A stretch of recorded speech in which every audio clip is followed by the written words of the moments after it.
Bom, a gente vai chegar na última sessão dessa parte D. Ela é menorzinha. E aí dá tempo de comentar alguma coisa. Continua Freud. Na sessão seguinte, a sétima, retomou novamente o mesmo assunto. Ele não podia acreditar, disse ele, que tivesse alguma vez estado às voltas com um desejo desses contra seu pai. Lembrou-se de uma história de Sudermann, prosseguiu, que lhe causara profunda impressão. Nessa história, o romance de Sudermann é Geschwister. Havia uma mulher que, quando se sentava ao leito de sua irmã enferma, sentia desejo de que a irmã viesse a morrer, a fim de que ela pudesse casar-se com o marido da irmã. Então a mulher cometeu suicídio, pensando que ela não estava apta a viver depois de sentir-se culpada de tal baixeza. Ele podia compreender isto, disse ele, e só estaria direito se seus pensamentos fossem a sua morte, de vez que não merecia nada menor. Aí vem uma nota. Esse sentimento de culpa envolve a mais evidente contradição de sua negação.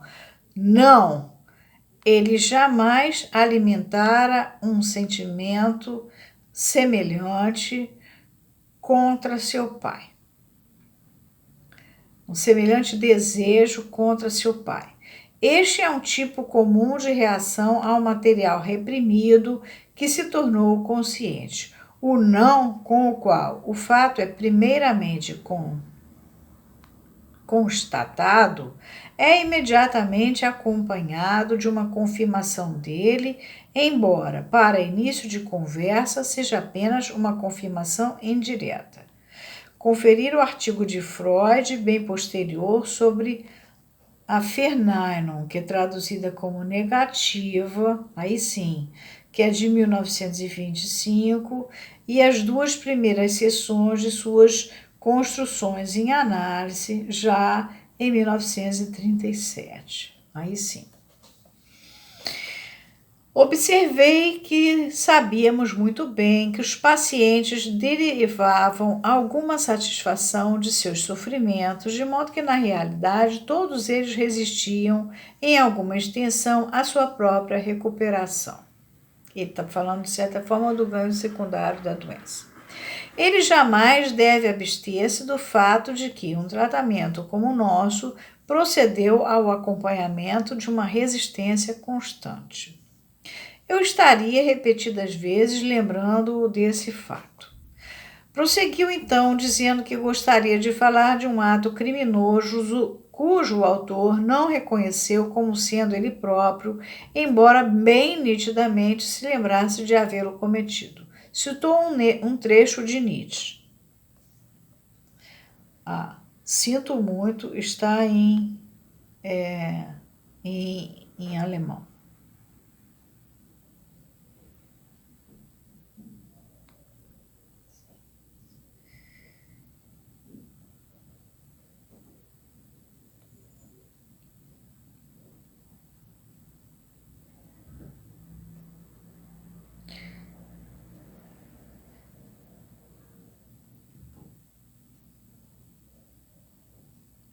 Em alemão está escrito assim: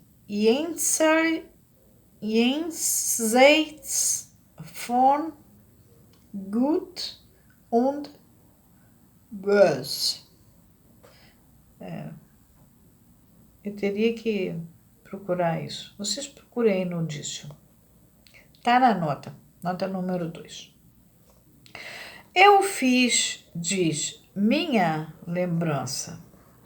Eu não posso ter feito isto, diz meu orgulho, e bem permanece inexorável. No final, a lembrança cede. Bem, ele continuou, minha lembrança não cedeu nesse ponto. Isso porque o Senhor deriva o prazer de suas próprias autocensuras como um meio de autopunição. Meu irmão mais novo, eu agora realmente gosto muito dele e ele, justamente agora, está me causando bastante preocupação, pois quer fazer o que considero uma união fora da hora. Antes que ele se casasse com ela, bem, meu irmão mais novo e eu costumávamos brigar um bocado quando éramos crianças.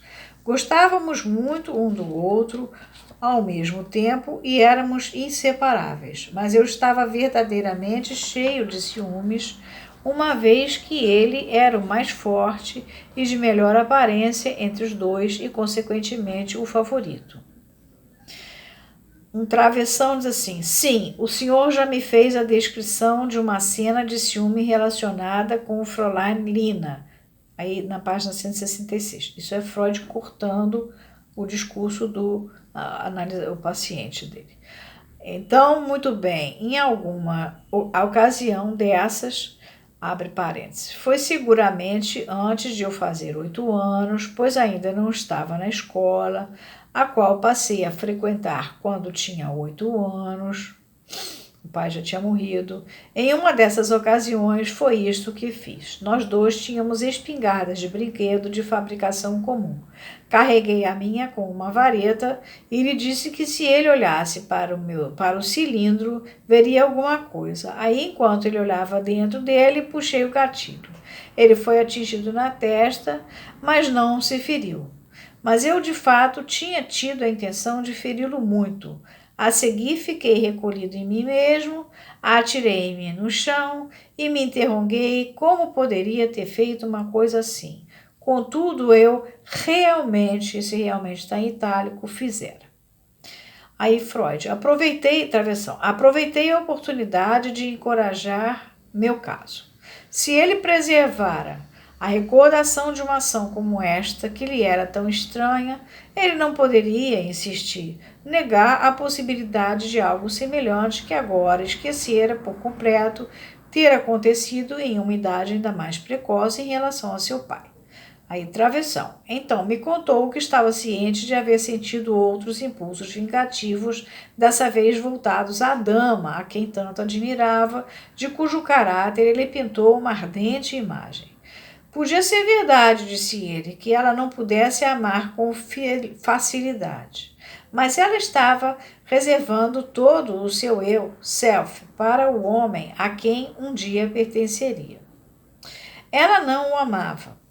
Quando ele se tornara sabedor disso, uma fantasia consciente tomara forma em sua meta, de como ele viria a ficar muito rico e casar-se com outra, e então a levaria a visitar a dama, a fim de ferir os sentimentos dela. Entretanto, a essa altura, a fantasia frustrara-se, uma vez que ele fora obrigado a confessar a si mesmo que a outra mulher, sua esposa, lhe era completamente indiferente. Logo, seus pensamentos ficaram confusos, até que lhe nasceu no pensamento a ideia de que essa outra mulher teria de morrer. Nessa fantasia, bem como em seu atentado ao irmão, reconheceu a qualidade de covardia está em itálico, que lhe era tão particularmente terrível. Aí tem uma nota e diz: essa sua qualidade será explicada posteriormente, na página 208. No curso posterior de nossa conversa, Freud dizendo: apontei-lhe que não tinha, logicamente, de se considerar de modo algum responsável por qualquer desses traços de seu caráter, por todos esses impulsos reprováveis oriundos de sua infância, e que eram apenas derivados de seu caráter infantil, sobreviventes em seu inconsciente. Além disso, ele precisa saber que responsabilidade moral não podia ser aplicada a crianças. Acrescentei que apenas mediante um processo de desenvolvimento, um homem com sua responsabilidade normal procedia da soma de suas disposições infantis. Uma nota. Só criei esses argumentos de maneira a, mais uma vez, demonstrar a mim mesmo a sua ineficácia. Não posso entender como outros psicoterapeutas podem afirmar que eles combatem com êxito as neuroses com armas como estas.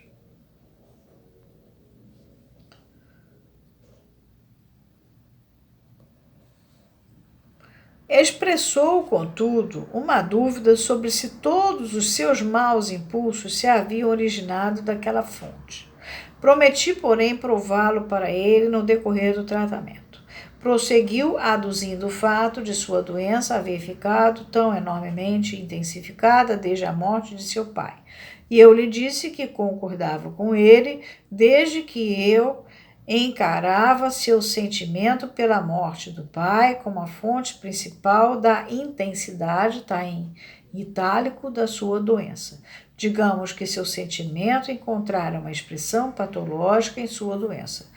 Disse-lhe que, enquanto um período normal de luto duraria de 1 a 2 anos, um período patológico como este duraria indefinidamente. Ele ainda não tinha escrito Luto e Melancolia, só em 1914 também. Isto só depois do narcisismo, daquela época que ele toma narcisismo, Isto é tudo quanto sou capaz de relatar do presente caso clínico de forma detalhada e consecutiva. Coincide toscamente com a parte expositiva do tratamento. Este durou, no todo, mais de 11 meses. Muito bem. Essa é a quarta parte, chamada Iniciação na natureza do tratamento. Vocês podem perceber, analistas, vocês, que isso é uma psicoterapia que Freud força o fulano a aceitar para ele, tomar como dele, coisas que estão na teoria do Freud. Ele pega, de fato, argumentos da expressão consciente desse sujeito, da lembrança consciente, da memória consciente. É inteiramente diferente o que se faz na clínica. Lacan não comenta nada disso, a não ser dizer que Freud dá aulas. Mas Freud, nesse período ainda, entre o momento em que ele descobre a existência do inconsciente até o momento em que ele postula a primeira tópica, pelo menos até aqui, ele tratando desse neurótico obsessivo de uma violência simbólica muito grande. E ao mesmo tempo é como se os dois ficassem pesquisando coisas e um contrariando o outro e tal, mas na verdade isso não é uma análise.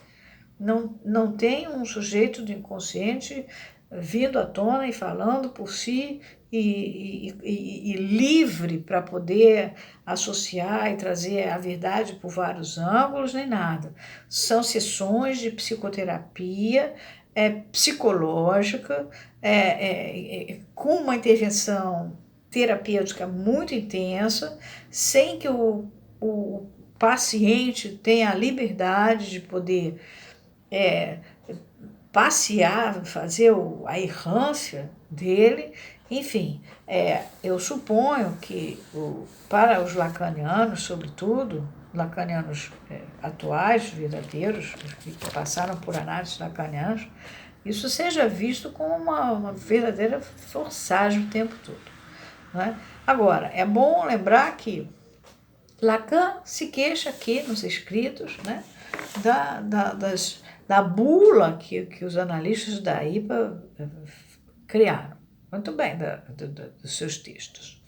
Mas, olha, esse foi o chefão deles. Trabalhava assim em 1907. Suponha que o camarada entrou em 1907, leu mais ou menos uma coisa que eu ali e detonou a coisa por ali. Acho que assim ele podia trabalhar. Eu fiz supervisão quando eu fazia, em grupo a gente fazia supervisão, né, lá atrás, no IBRAPS. E tinha colegas que davam aulas do complexo de Édipo e tal, a gente ria para burro, porque já existia uma certa compreensão de que isso não é análise. Mas eu cheguei a ver gente, como também anotar tudo, como Freud faz, quer dizer, não tinha liberdade de uma atenção flutuante.